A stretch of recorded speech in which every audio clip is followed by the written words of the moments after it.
Hello friends, welcome to Ganga gopis world. ఎప్పుడు silk థ్రెడ్‌తో బ్యాంగిల్సే కాకుండా ఈ వీడియోని కొంచెం యూనిక్‌గా ట్రై చేశాను.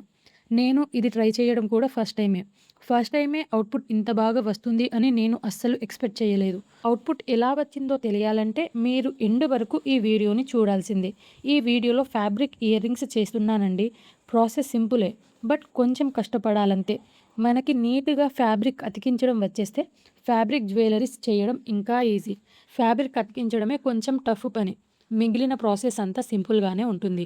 ఫస్ట్ నేను అట్ట టైప్‌లో ఉన్న ఇలాంటి ఒక షీట్‌ని తీసుకున్నాను. దీన్ని ఏమంటారో నాకు తెలియదు. బట్ నేను అట్ట అని మెన్షన్ చేస్తున్నాను. ఈ అట్టని మనకి కావాల్సిన షేప్స్‌లో ఇలా కట్ చేసుకొని, కట్ చేసిన వాటికి ఇలా మనకు నచ్చిన కలర్‌లో ఫ్యాబ్రిక్‌ని వీడియోలో చూపించినట్టుగా నీట్‌గా అతికించుకోవాలి. ఈ ఫ్యాబ్రిక్ జ్యువెలరీస్‌కి ఫ్యాబ్రిక్ సెలక్షన్ కూడా ఇంపార్టెంట్ అనే చెప్తాను.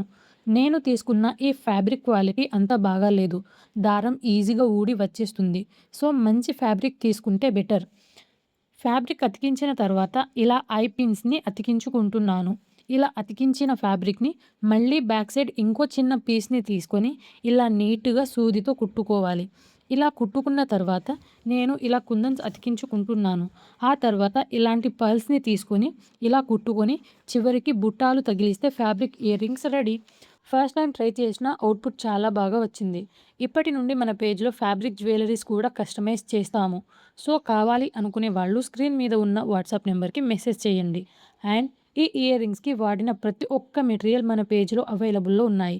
కావాలి అనుకునే వాళ్ళు కాంటాక్ట్ అవ్వచ్చు. ఫైనల్‌గా మీకు ఈ ఇయర్ రింగ్స్ ఎలా అనిపించాయో కామెంట్‌లో చెప్పండి.